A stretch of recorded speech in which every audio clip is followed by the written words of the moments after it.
quiero hacerle una pregunta.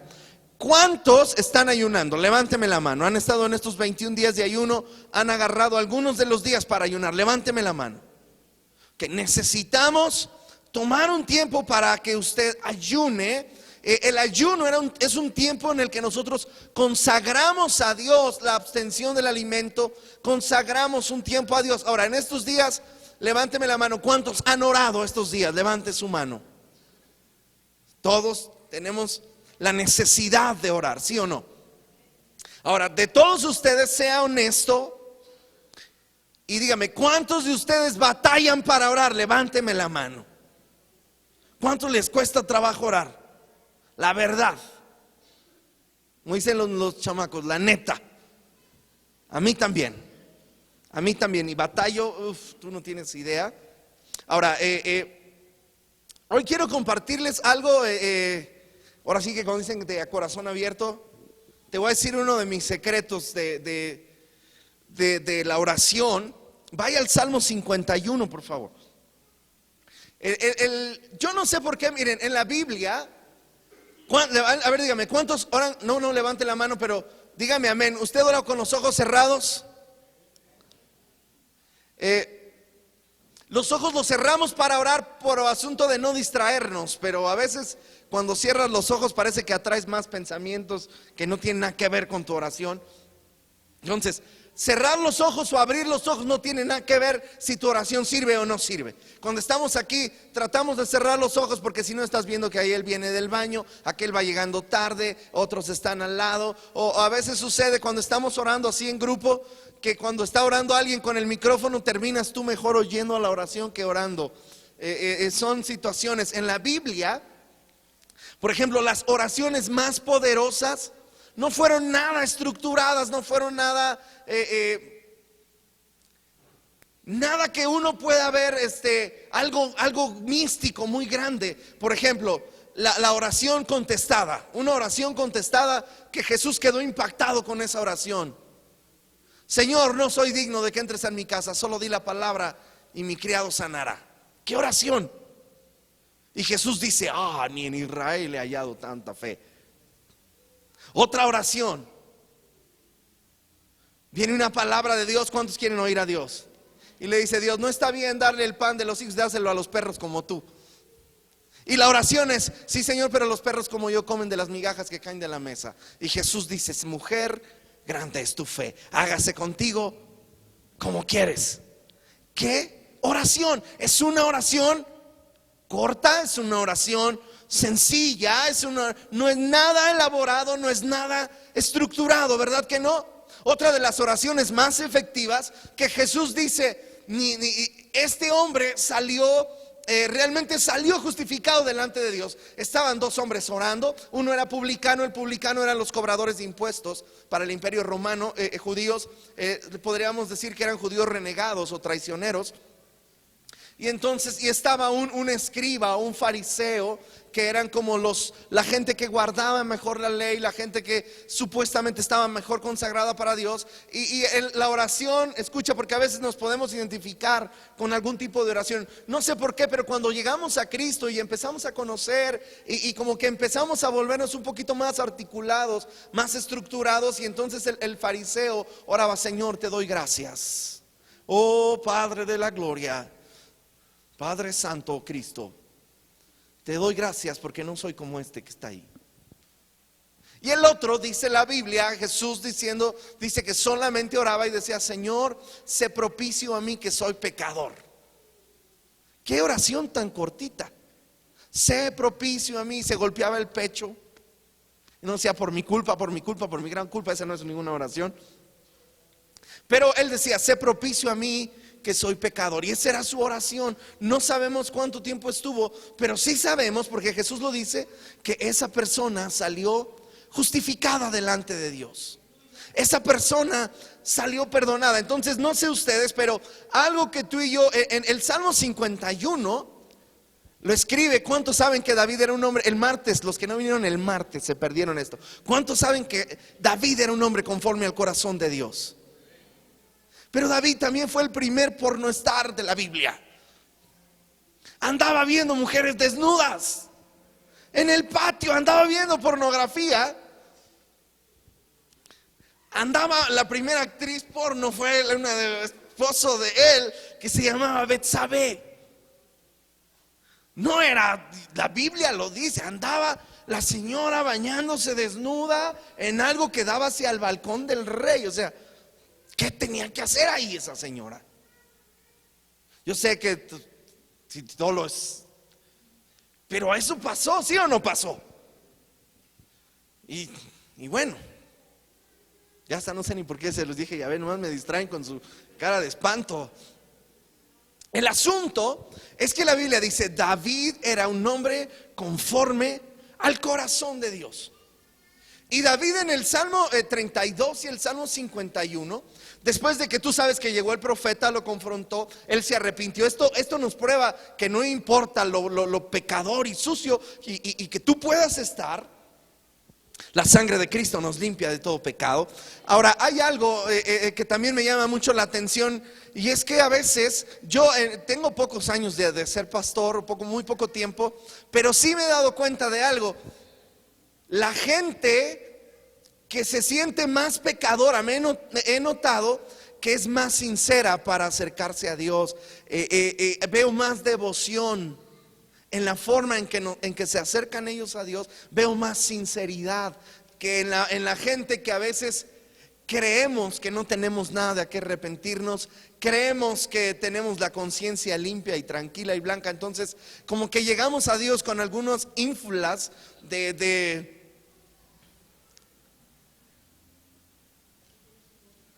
aquí tengo un buen hijo, Señor, aquí en mí tienes como un hijo modelo, tienes un ejemplo. Señor, qué afortunado. Vienen como Gordolfo Gelatino y dicen, Señor, qué buen hijo soy, qué bueno soy, Señor, qué lindo soy, cómo me quiero, ¿no? Entonces parece que como que es más fácil que llegue alguien y las oraciones como las más poderosas, el salmo más famoso como el 51, que es donde vamos a estar hoy, y el Salmo 32 fue un poco después del Salmo 51, no sé por qué aparece antes, pero vemos a un pecador, o vemos a una persona que entendió la gracia de Dios, porque en el Salmo 32, búsquelo, en el Salmo 32 David escribe y dice, el salmo se llama la dicha del perdón, y dice, bienaventurado aquel cuya transgresión ha sido perdonada y cubierto su pecado. Es decir, no es que no pequé, sino que alguien cubrió mi pecado. Y dice verso 2, bienaventurado el hombre o la mujer a quien Jehová no culpa de iniquidad y en cuyo espíritu no hay engaño. Mientras callé, se envejecieron mis huesos en mi gemir día, noche y día, o todo el día. 5, mi pecado te declaré y no encubrí mi iniquidad, y dije, confesaré mis transgresiones a Jehová, y tú perdonaste la maldad de mi pecado. Por esto orará a ti todo santo en el tiempo que puedas ser hallado, y en la inundación de muchas aguas no llegarán estas a él. Entonces todos nosotros tenemos la necesidad de orar, la necesidad de llegar delante de Dios. Ahora, el Salmo 51 es un salmo muy poético, es un salmo con mucho, con el corazón abierto delante de Dios. Es uno de los salmos más honestos que se han escrito, pero es una buena guía para ti, para mí, para orar. Para orar, escúcheme bien. Te voy a decir lo que yo hago, ¿ok? Usted puede tener mejor cosas. Si usted ve en la tele y ve muchos pastores famosos, quizá le dicen mejores cosas, pero esto es lo que a menos yo hago cuando oro. Fíjense bien, el Salmo 51, si van a apuntar, empieza, ten piedad de mí, oh Dios, conforme a tu misericordia, conforme a la multitud de tus piedades, borra mis rebeliones. Verso 2 dice, lávame más y más de mi maldad y límpiame de mi pecado. Escucha bien, tú y yo entramos delante de la presencia de Dios cuando venimos a orar. Recuerda que tú y yo entramos por medio de la sangre, repita conmigo, por medio de la sangre de Jesús. Entonces, ¿cuál es, al menos yo, mi primera oración en la mañana? Yo vengo delante de Dios por medio de la sangre de Jesús. Y mi primera oración, yo sé que a lo mejor no sigue el patrón, que el Padre Nuestro es otra buena guía, pero el Salmo 51, al menos lo que yo hago: Señor, lávame, límpiame con tu sangre preciosa. ¿Cuántos pecan? Levanten la mano. La Biblia dice que el que no peca, o el que dice que no peca, es mentiroso. Así que usted sí peca. Todos pecamos. Entonces, ¿qué es nosotros llegamos en oración y lo primero que uno hace es pedirle perdón al Señor? Hasta la Biblia dice: si hemos pecado, tenemos a Jesucristo el justo, que Él es justo para perdonar nuestros pecados y limpiarnos de toda nuestra maldad. Entonces, ¿cuál es lo primero que uno hace? Señor, límpiame con tu sangre, lávame más y más de mi maldad. Y entonces tú empiezas ahí a confesar tus pecados. Señor, ayer dije esta tontería que no tenía que haber dicho, dije esta cosa, fui imprudente, mi lengua estaba muy suelta y dije todo lo que no tenía que decir. Señor, la Biblia dice: aquel que mira a una mujer para codiciarla, ya adulteró con ella en su corazón. Es decir, tú puedes ser un adúltero sin hacer nada, simplemente con tu mente tú puedes pecar. Entonces, ¿quién ha pecado con la mente? Todo mundo ha pecado con la mente. Si tú piensas mal, ya pecaste. Ahora, tampoco es vamos a andar con una conciencia de pecado. Pero mira, si alguien ha oído hablar de Paul Yonggi Cho, David Yonggi Cho, la iglesia más grande del mundo, Seúl, Corea, una ciudad, una iglesia que tiene más de 30 años en avivamiento. Oración, una cultura fuerte de oración. Y él dice: yo ocupo a veces 1 o 2 horas pidiendo perdón al Señor, pidiendo que me lave, pidiendo que me limpie. Entonces tú llegas delante de Dios: Señor, lávame más y más, lávame más y más. Aquí podemos ocupar para orar una cosa. Yo hago esto: confesión de pecados. ¿Usted peca cuánto? ¿Cómo peca usted? ¿En grupo o uno por uno? ¿Cómo peca? Ay, Señor, ahí te van 3 pecados, 4 juntos, en paquetes de 10 o de 5. Señor, mis pecados son en un six de 24. ¿Cómo pecas tú? ¿Uno por uno, sí o no? Bueno, tú pides perdón 1 por 1. El Señor te muestra tu corazón y usted viene, y cuando usted está ahí: Señor, perdóname, Señor, límpiame. Esa es mi primera oración. O el Salmo 51 nos va guiando. La primera oración debe ser: Señor, lávame más y más, lávame. Todo siempre, el que no tiene una cosa, tiene otra. Y si usted no tiene que pedirle perdón por una cosa, tiene que pedirle perdón por otra. Pero siempre hay algo de qué pedir perdón a Dios. Siempre hay algo: Señor, lávame más y más. Usted no llega con una conciencia de pecado solamente, pero tampoco podemos llegar con una autojusticia. No, Señor, yo no he pecado, soy tan blanco que ya estoy listo para irme al cielo. Usted y yo ni nos la ganamos ni la pagamos. Necesitamos la sangre de Jesús. Entonces eso es básico. Tampoco es que andamos: yo me acuerdo que hace muchos años pequé, Señor, perdóname. Si ya te lo perdonó, Dios no se acuerda de tus pecados. Pero es importante cada día llegar al Señor, lávame más. Subraye eso: lávame más y más de mi maldad. Y dice verso 3: porque yo reconozco mis rebeliones y mi pecado está siempre, o sea, todos los días delante de mí. Contra ti solo he pecado. Usted y yo tenemos que entender que tú y yo no pecamos contra la gente. Mire, a veces tratamos de no ofender a los demás, de ser respetuosos, de amar a la gente. Pero más que apurarte el que ofendas a alguien, tiene que importarte que no ofendas a Dios. ¿Me explico bien? Él es el Señor, el dueño, el Rey del universo, el Rey de reyes, el rey de nuestras vidas. Y antes que lastimar o ofender a alguien, tenemos que cuidar y reconocer cuando le ofendemos a Él. Y antes de quedar mal con alguien, usted tiene que cuidar de no quedar mal con Dios. No quede mal con Dios. Yo reconozco mis rebeliones y reconozco que he pecado contra Dios. No, bueno, a Dios no le hice nada, yo le hice a la hermana. ¿Nunca ha visto gente que piensa así? No, Señor, yo no me enojé contigo, yo me enojé con ella. Yo me enojé con tu hija o con tu hijo, no contigo. El asunto no es contigo, es con este. No, eso es pecar contra Dios. Usted y yo pecamos ¿contra quién? Esencialmente, ¿contra quién? Contra Dios. Entonces vamos a cuidar nuestro corazón y nuestros días, estos días y todos los días, de que usted y yo no podemos ofender a Dios. Cuando uno peca, esencialmente no pecas contra las personas, pecas contra Dios. Por eso llegamos: Señor, lávame más y más. ¿Quedó claro? Lávame más y más. Luego en el verso bueno, seguimos leyendo: contra ti solo he pecado y he hecho lo malo delante de tus ojos, para que seas reconocido justo en tu palabra y tenido por puro en tu juicio. He aquí en maldad he sido formado y en pecado me concibió mi madre. 6. He aquí tú amas la verdad en lo íntimo y en lo secreto me has hecho comprender sabiduría. Número 2, que yo ocupo en mi vida de oración es: trato siempre de ser lo más honesto que se puede con Dios. A veces, no sé por qué, pero como que estructuramos o articulamos mucho nuestras oraciones como si fuéramos a impresionar a Dios. Y a veces somos unos hablando con la bola y somos otros cuando estamos orando.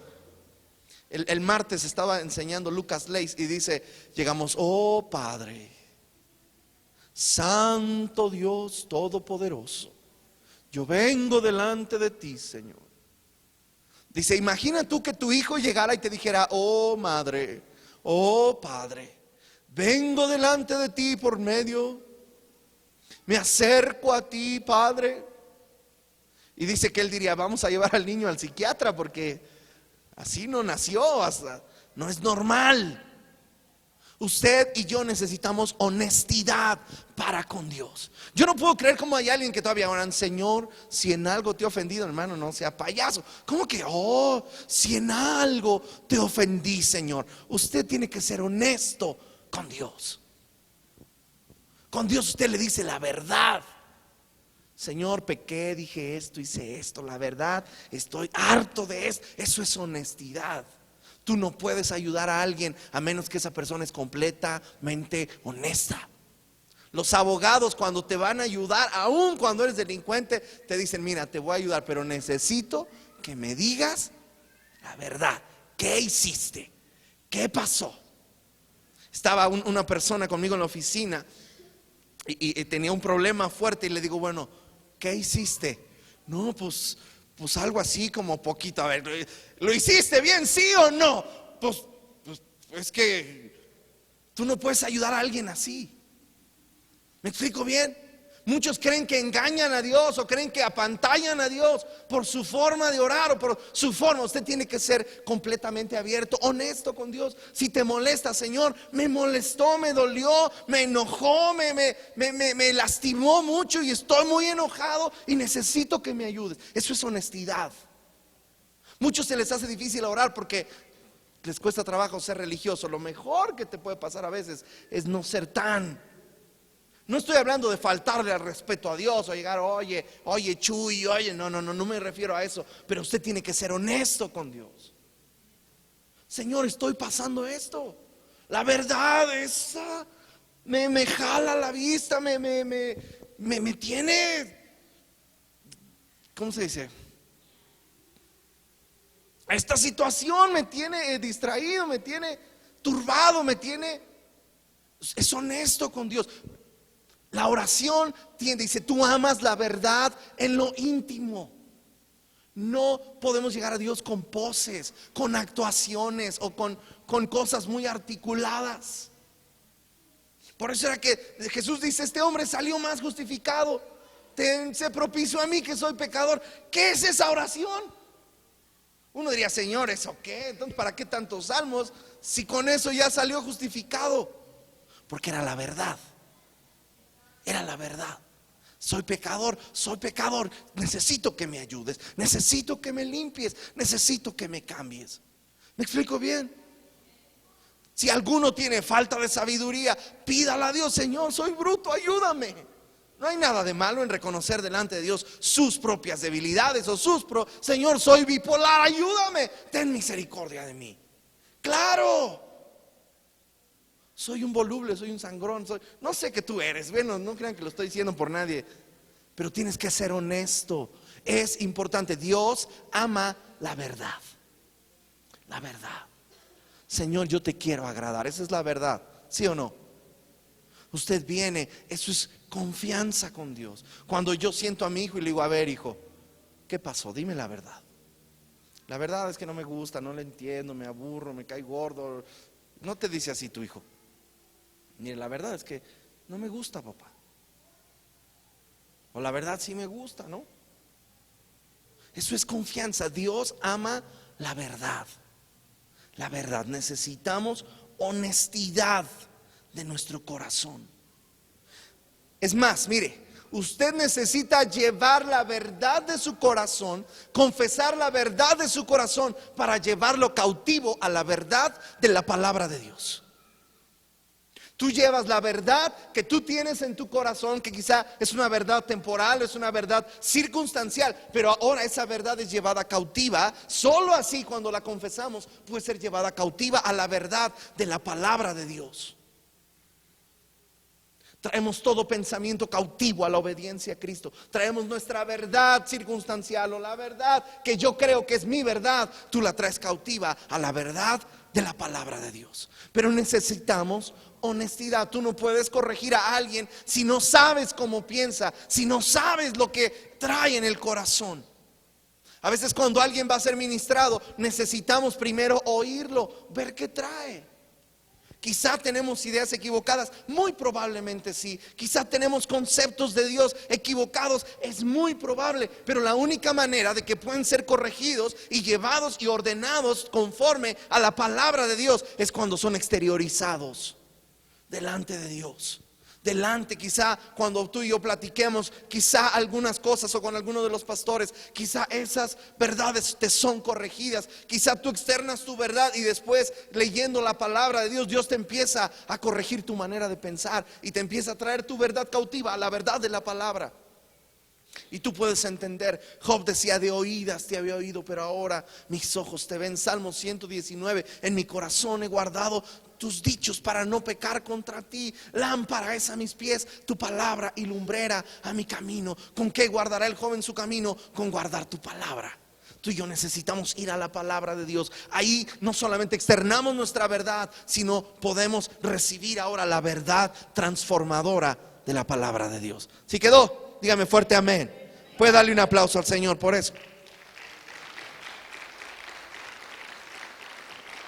Número 1, lávame. Número 2, necesitamos ser honestos con Dios.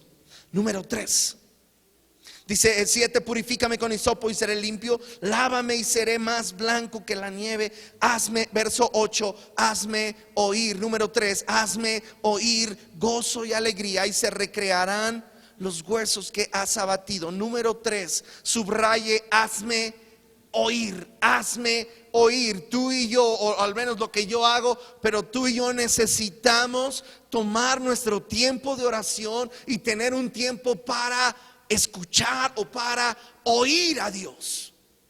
A veces nuestra oración es solamente ametrallar a Dios con nuestras peticiones, con nuestras lenguas, con todo lo que se nos ocurre, con lo que se nos viene a la mente, y todo hablamos y decimos, ay, ya oré.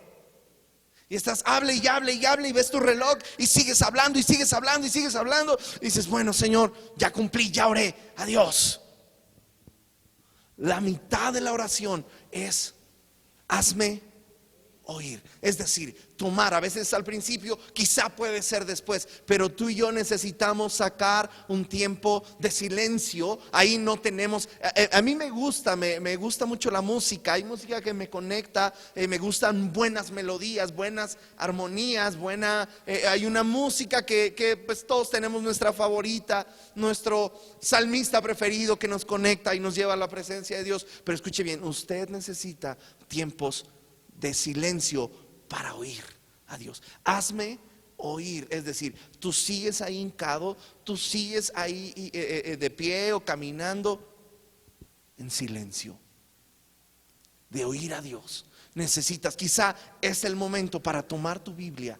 Nunca abran su Biblia así, Señor, donde tú quieras hablarme, ahí la voy a abrir. Y otro día en otro lado. Usted necesita empezar y terminar el libro que va a leer.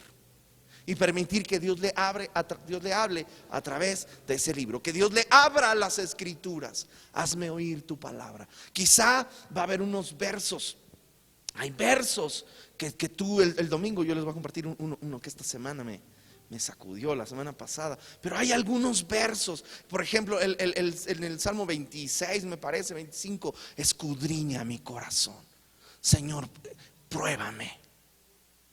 Escudriña mi corazón y pruébame. Oiga, qué oración poderosa y corta. Y cuando Dios escudriña tu corazón, Dios te empieza a abrir y a mostrar tu propio corazón.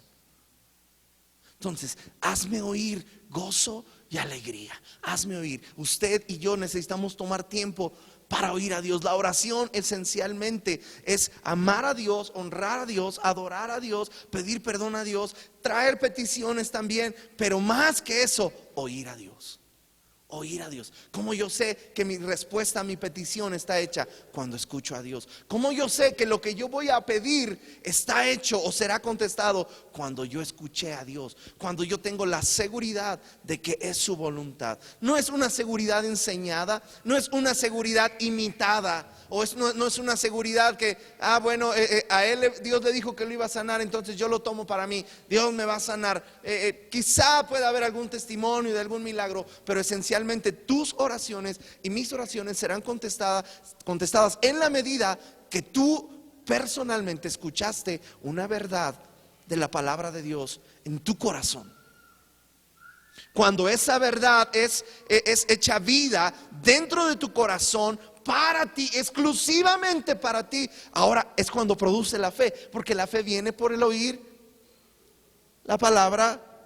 No solo de pan vivir el hombre, sino de toda palabra que sale de la boca de Dios. Es decir, esa palabra sale de aquí, pero viene de allá. Viene de allá. Hazme oír gozo y alegría. Hazme oír tu palabra. La palabra es lo que trae alegría. La palabra es lo que trae gozo. Cuando la presencia de Dios o la verdad de Dios se interioriza dentro de nuestro corazón, amados, esto no puede ser producido, no puede ser imitado, no puede ser aprendido. ¿Es necesario memorizar la palabra? Claro que sí. ¿Es necesario confesarla? Por supuesto que sí. Pero eso no hace diferencia hasta que esa verdad es vivificada por el Espíritu Santo. Estaba oyendo un testimonio esta semana de unas chicas que se fueron a predicar haciendo obras de mimos y una serie de cosas en Europa. Realmente no aspiraban a gran cosa. Ellas hacían con gusto para Dios y trataban de predicar lo mejor que podían para los niños. Llegó un hombre con una mano muy pequeñita y dice, bueno, ¿podrían orar por mí? Y dice, bueno, no gano nada, no pierdo nada, realmente no aspiro a que se sane, pero tampoco puedo negarle la oración. Ellas oran por esta persona y la mano le crece. Y el hombre pues se pone contento, pero saben, las muchachas se desmayaron de la impresión. Porque escucha bien, cuando tú y yo tenemos un verdadero encuentro con Cristo, eso cambia y transforma nuestros corazones. Esos son cuando tú dices, me encontré con Dios, mi vida empezó a cambiar. Cuando entonces esa mala forma de hablar o tu carácter empieza a ser transformado, es cuando tú escuchaste a Dios. Cuando la verdad de la palabra de Dios, cuando tú escuchas a Dios, y eso viene una transformación, porque dice, hazme oír gozo y alegría y se recrearán los huesos que has abatido. Es decir, hay una recreación o un oír de gozo y de alegría que viene desde nuestras entrañas cuando oímos a Dios. O sea, cuando tú y yo escuchamos a Dios, es algo que hace retumbar nuestro corazón, no nuestra mente, no nuestro que dice, a ver, esto lo aplicaría de esta manera. No, es algo que te retumba en el corazón, te retumba la mente y tú dices, yo voy a dar, yo voy a diezmar, o yo voy a orar, o yo voy a orar por los enfermos, porque es una verdad que viene y se interioriza y te retumba en todo tu ser. Y tú sabes que Dios habló. Y tú te paras y hablas la palabra. Tú vas y oras por alguien. Hazme oír gozo. Tú vas y dices, nunca más voy a volver a probar una gota de alcohol. Nunca más tomaré un solo cigarro en mis manos. Ni una vez más me voy a inyectar cocaína o me voy a fumar marihuana. Porque Dios, una verdad de Dios retumbó. Nunca más un novio del mundo. ¿Me explico bien? el que es homosexual, el que está atado por ciertas cosas. Cuando esa verdad de la palabra de Dios, cuando tú oyes a Dios y esa verdad retumba en tu corazón, eso es lo que te libera. Eso fue lo que transformó al apóstol Pablo. ¿Se acuerda? Esa luz y esa voz viene y él dice de ser alguien que quería matar y encarcelar, ahora dice: ¿quién eres, Señor? En un segundo, pero fue una voz que retumba en el corazón. Tú y yo necesitamos entonces silencio para oír a Dios. Lávame más y más, sea honesto con Dios, pero número 3, permita que Dios hable. Hazme oír gozo y alegría. La palabra es lo que nos purifica, la palabra es lo que nos limpia, nos renueva. ¿Está claro? Esconde tu rostro de mis pecados. 9, y borra mis rebeliones. 10, crea en mí un corazón limpio y renueva un espíritu recto dentro de mí. Es decir, tú y yo necesitamos venir con un deseo de su naturaleza y de su carácter en nuestra propia vida. O algo que yo hago continuamente es orar o pedir por el carácter que yo veo en Cristo, o las cualidades que yo veo en Cristo, y pedir que esas cualidades sean vivificadas en mi corazón. Por ejemplo, Jesús decía: aprended de mí, que soy manso y que soy humilde. Señor, dame un carácter manso. Esas podrían ser buenas peticiones. Señor, dame un carácter humilde. Señor, quebranta mi corazón. No sabe qué pedir, porque a veces estamos: Señor, dame un coche, Señor, ayúdame, échame la mano, que pueda pagar las colegiaturas, Señor, que me alcance el dinero, que tenga más dinero, que consiga. No, tu oración esencialmente debe ser pedir que seamos transformados a la imagen de Cristo. Señor, forma en mí un carácter. Él decía: mi yugo es fácil y ligera mi carga. Señor, que yo no cargue a la demás gente con yugos innecesarios que tú no pusiste. ¿Se da cuenta? Que el carácter de Cristo pueda ser formado en nosotros. No son oraciones muy complicadas, no creo que les cueste mucho trabajo orar eso. Pero Señor, que tus cualidades o tu carácter sean formadas en mí. ¿Cuántos tienen fallas en su carácter? Yo tengo un montón, hermano, un montón. Y por eso diario me sobra qué pedir, ¿no? Porque todos necesitamos el carácter, a veces de Cristo, a veces un descuido y en mi mente ya me volví un Hitler. Yo podría ser un Hitler o un Stalin si yo pudiera hacer lo que a veces pienso. O sea, si tú pudieras realizar todos tus pensamientos, quizá no serías tan diferente al Mocha Orejas o al Chapo Guzmán o a alguno de esta gente. Porque todos, cuando nos enojamos, Dios mío, nos sale un demonio de adentro. Y nuestros pensamientos tienen que volver a ser cautivados a la obediencia a Cristo. Tú y yo nos enojamos y hablamos hasta lo que no. Y necesitamos regresar. Entonces, orar: crea en mí un corazón limpio, un deseo de su naturaleza, un deseo, Señor, que mi corazón sea guardado, que mi corazón sea mantenido puro. ¿Se acuerdan que hemos estado ya 2 semanas con la oración del corazón? Dame un corazón puro, Señor, purifica mis intenciones. Revisar continuamente: Señor, alumbra mi corazón de tal manera que yo vea cuáles son mis motivaciones, qué es lo que me mueve, cuál es la fuerza motivacional que tiene mi corazón para hacer las cosas, aún para servir a Dios. ¿Qué es lo que me mueve para tocar o para orar o para servir ahí arriba o para servir ahí abajo? Nuestra motivación esencialmente debe ser el amor a Dios. Jesús está con Pedro y le dice: Pedro, ¿me amas? Y le dice: sí, Señor, yo te amo, apacienta mis corderos. Pedro, ¿me amas? Sí, Señor, tú sabes que te amo, apacienta mis ovejas. Pedro, ¿me amas? Es decir, todo aquel que ama a Cristo siempre buscará servir y cuidar el pueblo de Dios y las ovejas de Dios. Todo aquel que ama a Cristo. No hay una persona que ame a Cristo y no tenga un corazón para servir a su pueblo. ¿Se da cuenta? Entonces, usted tiene que desear es: crea en mí un corazón limpio, renueva un espíritu recto dentro de mí. Eso fíjense bien lo que dice Nueva Versión Internacional, dice la firmeza de mi espíritu. ¿Me lo puedes poner el verso 10? A ver si eso no es, ¿no?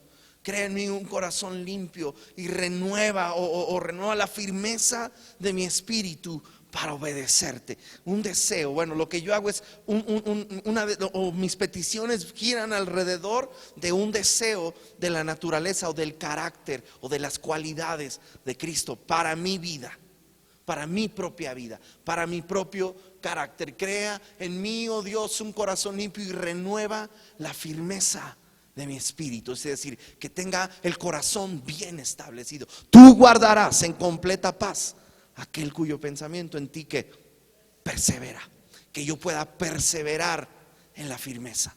¿Sí quedó claro? Luego en el verso 11 dice: no me eches de delante de ti y no quites de mí tu Santo Espíritu. Otra cosa que yo hago es número 1, 2, 3, 4, 5 es pedir y avivar un amor por el Espíritu de Dios en nuestra vida. Fíjense lo que dice ahí: no me eches de delante de ti y no quites de mí tu Santo Espíritu. Y el verso 12 inmediatamente dice: vuélveme el gozo de tu salvación y un espíritu noble me sustente. Pone la Nueva Versión Internacional. El verso 12: un espíritu noble es un espíritu obediente. Es decir, el gozo de nuestra salvación está estrechamente ligado o está condicionado a la obediencia que tú y yo tenemos al Espíritu Santo de Dios. A veces decimos: ¿por qué he perdido el gozo? ¿Por qué perdí las fuerzas? ¿Por qué me siento tan desanimado? ¿Por qué me siento? Porque probablemente hemos sido desobedientes a la voz de Dios, a la dirección del Espíritu Santo de Dios. Entonces tú y yo necesitamos avivar el amor por el Espíritu Santo, avivar nuestra relación. Recuerda, Él es una persona. El Espíritu Santo habla, el Espíritu Santo se enoja, el Espíritu Santo, la Biblia dice, se contrista. El Espíritu Santo le parece bien o no le parece bien. En Hechos tú ves, les pareció bien al Espíritu Santo. En otra dice, pero el Espíritu Santo no nos los permitió. Es decir, Él tiene su forma de pensar, que es la forma de Dios, y tú y yo estamos para obedecerlo. El gozo de nuestra salvación, te lo repito una vez más, está estrechamente ligado o condicionado o amarrado a la obediencia que tú y yo tenemos hacia el Espíritu Santo de Dios. Recuerde, Él es una persona. Entonces tú y yo necesitamos avivar o cultivar una relación con el Espíritu de Dios. Me llama la atención que David dice: por favor, no me vayan a quitar el reino, por favor, no me vayas a quitar el trono, por favor, no me vayas a quitar a Betsabé, por favor, no me vayas a quitar. Él dice: no quites de mí tu Santo Espíritu, por favor, no me vayas a quemar delante de todo el pueblo. Él simplemente ora y pide algo: no quites de mí tu Santo Espíritu. Es decir, él podría haber perdido cualquier cosa, pero había algo que él había decidido que no iba a permitirse perder: el Espíritu Santo de Dios. Hay algo, mira, tú y yo podemos perder muchas cosas, pero hay algo que tú y yo no podemos darnos el lujo de perder, y es al Espíritu Santo de Dios. ¿Sí me explico bien? Algo que yo trato de hacer constantemente en mi oración es desarrollar comunión con el Espíritu Santo. A veces nos vamos por las tortas. Yo les he dicho, a veces te equivocas, dices ya con tristeza, pero uno de los secretos es todos los días tú le hablas, todos los días tú le reconoces, todos los días tú puedes decirle: no te vayas, quédate con nosotros, quédate conmigo, enséñame. ¿Se acuerda uno de los salmos? Muéstrame tus caminos, oh Señor, y enséñame tus sendas. En tus mandamientos meditaré, consideraré tus caminos, me regocijaré en tus estatutos, ¿no? Entonces es importante que te va a ayudar mucho en tu vida de oración, en tu comunión, siempre un deseo por el Espíritu de Dios, un deseo, siempre pídale que Él le ayude a cuando va a leer la Biblia, cuando va a orar: ayúdame a orar. La Biblia nos habla, Zacarías, del espíritu de oración, un espíritu de sabiduría. Entonces es necesario, eso te va a ayudar a potenciar tu vida de oración, la comunión con el Espíritu Santo de Dios. Y luego seguimos leyendo. Dice, entonces enseñaré a los transgresores tus caminos y los pecadores se convertirán en ti. ¿Cuántos quieren que se convierta a su familia? Usted necesita el poder del Espíritu Santo, la ayuda del Espíritu de Dios. Recuerde que Él es el que convence de justicia, de pecado y de juicio. Líbrame de homicidios, oh Dios, Dios de mi salvación, y cantará mi lengua tu justicia. Luego dice, verso 15, Señor, abre mis labios y publicará mi boca tu alabanza, porque no quieres sacrificios que yo los daría, no quieres holocaustos. Y nos dice, los sacrificios de Dios son el espíritu quebrantado y el corazón contrito y humillado no despreciarás. Eso podemos traducir lo que es contrito y humillado, el corazón quebrantado y arrepentido. Pueden ponerle ahí en su Biblia, ráyenle o escríbanle, pónganle una marca. Y eso, contrito y humillado, no es otra cosa que quebrantado y arrepentido. Sin arrepentimiento no hay perdón de pecados. ¿Qué es el arrepentimiento? El arrepentimiento es un cambio en nuestra manera de pensar, de tal manera que tú dejas de hacer lo que hacías y empiezas a ir en una dirección contraria a lo que estabas haciendo. Eso es arrepentimiento. En la Biblia, bíblicamente, porque dice, el que robaba, no robe más, sino trabaje y gane honestamente su sustento. Entonces, número 6, que yo utilizo mucho, esto tiene que va a romper algunos de nuestros paradigmas o a veces nuestros cajones o patrones que ya tenemos para orar, porque nos dice, Señor, abre mis labios y publicará mi boca tu alabanza. Necesitamos una dependencia de Dios, escucha bien, para adorar o para alabar a Dios. Hay una alabanza que tiene que ser pública, visible, audible y legible, y necesariamente no tiene que ver con cantar, sino es algo que tú y yo tenemos que vivir, es algo que tú y yo proyectamos. Una actitud de gozo viene de alguien que alaba a Dios. A veces estamos muy hechos para orar, y cuando decimos orar, la mayoría de nosotros cierra los ojos y empieza a orar en su cabeza, o empieza.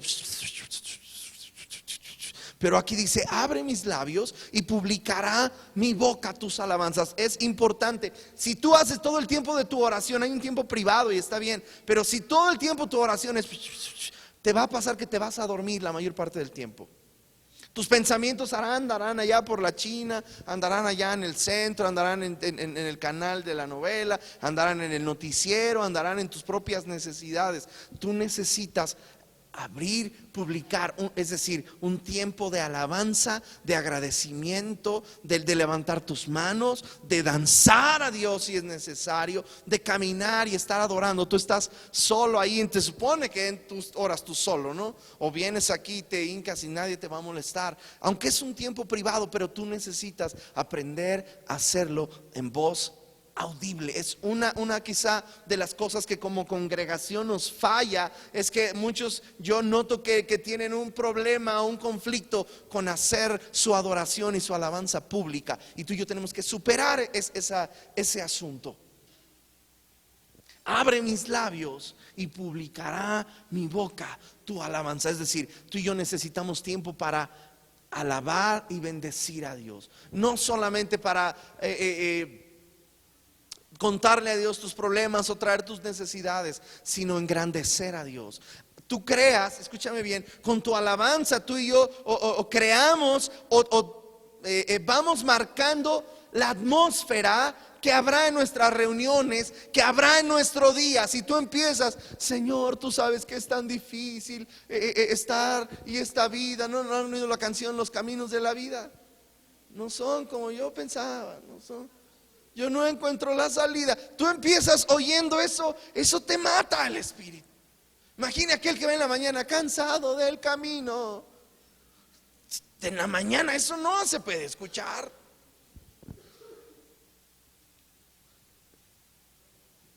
Hace poco oí la de La Llaga Podrida. Está buena esa canción. No la pondría yo en la mañana como la primera que escucho, pero Pero usted no puede empezar en una nota negativa a su día. No puede terminar o tener su tiempo de oración en una nota de miseria. El tiempo de oración no es un lodo sentimental en el que tú te revuelcas en tus dolores y en lo tanto que has sufrido. Es un tiempo de alabanza donde tú engrandeces a Dios, tú exaltas a Dios, tú levantas. Recuerda, Él es Jehová Nisi, el Dios mi bandera o mi estandarte, el que pelea por mí. Él es mi paz, Él es mi sanador, ¿sí o no? No le dijo el Abraham: Abraham, yo soy tu escudo y tu galardón será que sobremanera grande. Es decir, usted empieza en una nota de alabanza. La alabanza significa exaltar a Dios por lo que Dios ha hecho.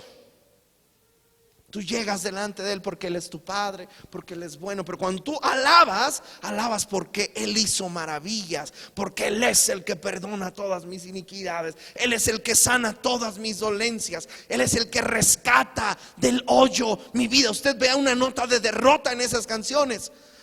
Hay unas de intimidad: el Señor es mi pastor, nada me faltará. Pero hay algo constante, hay una nota, hay un énfasis de victoria, de exaltar a Dios, de quién es Dios, no quién eres tú, no qué puedes hacer tú, porque sabemos que apartados de Él nada podemos hacer. Pero Él dijo: si están conmigo, si apartados de Él nada podemos hacer, si estamos con Él, ¿qué podemos hacer?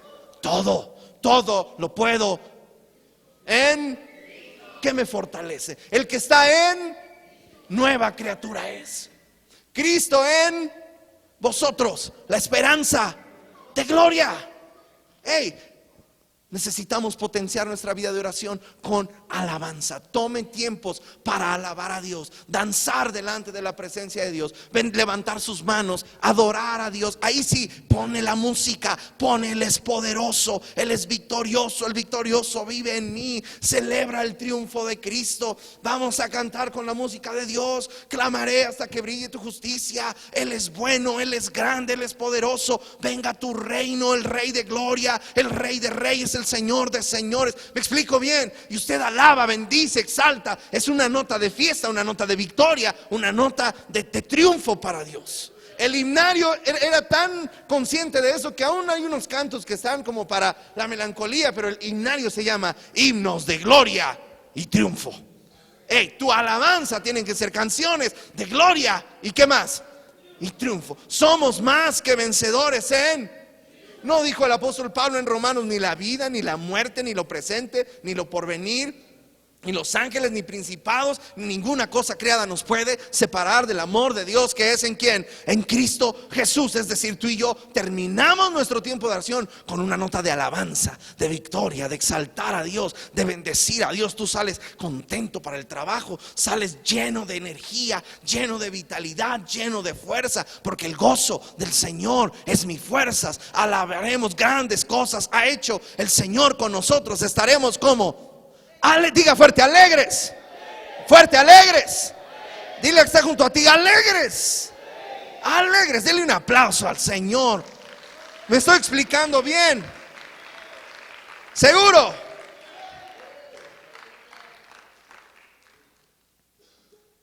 Y eso es lo que yo hago cuando oro.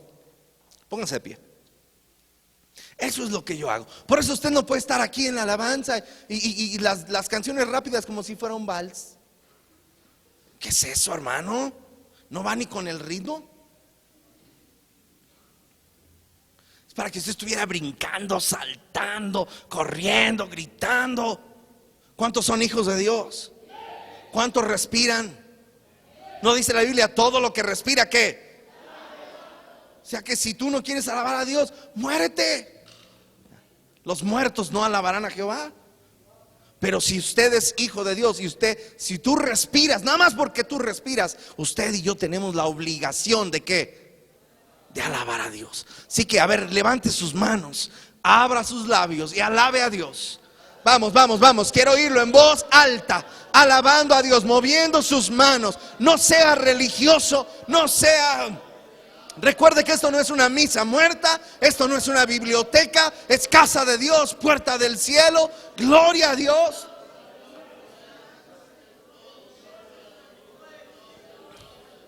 Él es nuestra justicia, ¿no? Él es nuestro Salvador, Él es nuestro Señor, Él es nuestro sanador, Él es nuestro estandarte, Él es nuestra paz, Él es el que está siempre presente. Ese es nuestro Señor, ese es nuestro Dios. Eso, por eso le aplaudimos, por eso le gritamos, por eso le alabamos, por eso danzamos. ¿Sí o no? ¿Sí o no? De un grito de victoria bien fuerte. Gloria a Dios. Hey, algo tiene que cambiar en nuestra cultura dentro de la iglesia. Somos una iglesia alegre, gozosa, ruidosa, que le gusta danzar, le gusta gritar, que cree la palabra de Dios, que habla la palabra de Dios, que vive la palabra de Dios. Una iglesia que todo lo puede en Cristo, que le fortalece. Creemos en la santidad, creemos en el poder de Dios, que somos reverentes, pero a la vez somos alegres. Dichoso el pueblo que tiene esto, dichoso el pueblo cuyo Dios es Jehová. Gloria a Dios, denle un aplauso fuerte al Señor Jesús. Gloria a Dios. Dígame fuerte, amén. Tome su lugar. Prepare sus ofrendas. Gloria a Dios. Vamos a preparar nuestras ofrendas, los diezmos.